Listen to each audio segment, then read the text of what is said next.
Mutant Ninja Turtles. Teenage Mutant Ninja Turtles. Teenage Mutant Ninja Turtles. Heroes in a half shell. Turtle power. Hey everybody, CJ here again with another video blog. Today we're going to go over kit bashing. So this is a technique that designers use to prototype things. And it's a little different from the proto molds that I talked about a few weeks back, and it's a little different from sculpting things from scratch. So I'll give you a little overview. One way this is used a lot is on like mechanical type things like vehicles, planes, cars, things like that. Because oftentimes designers can find parts out in the world that actually are exactly what they're looking for. For example, a steering wheel on a car, that they can go literally buy a model kit and pull that piece out of the model kit and attach it to their model, and if it's the right scale, it works well. Hence the phrase kit bashing. It actually comes from the term model kits.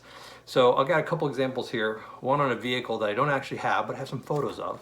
So I'll show you this. This is a photograph of the model for the bubble bomber.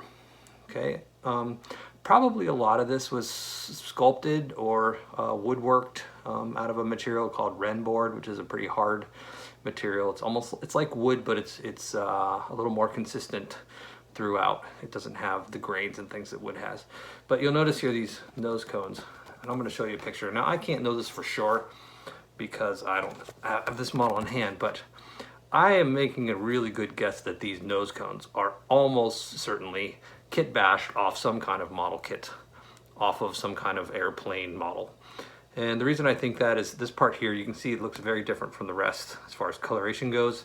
It looks to me like an injection molded part. And you can see on the second one here, the designer has added some little bits of details, sculpting. So that gray there is probably clay. So that likely means that they wanted to adjust the kit bash part they found a little bit, and so he added some clay to it. So there's an example in a model build. The other time that they would do this is you can actually take real figures and kit bash them. So this is a Bebop figure. You probably won't be able to see it, but on his belt there, it is 1988 copyright date. So this is an original Bebop, but you can see it's got some weirdness going on. It's got a little pin here. You can hear it still works. So if you may have guessed by now, this is a kit bash for the head spinning Bebop. So they took his head, they got these little glasses. I think they were considering the glasses moving as well, but that was probably ditched at some point. So this Bebop's funny because he actually has two pairs of glasses.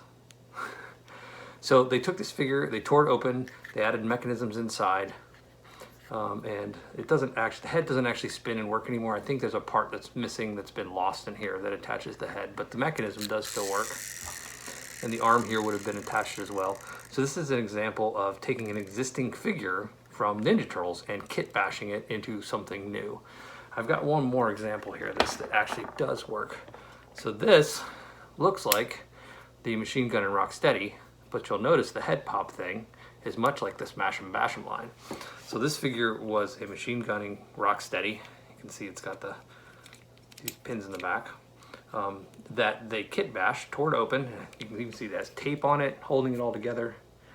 So this was torn open and a mechanism put inside to try and give them an idea of what the Smash and Bash and Rocksteady would be. And this one actually does work. If I push down his head, let's see, if I push the buttons right, his arm pops up and his head pops on.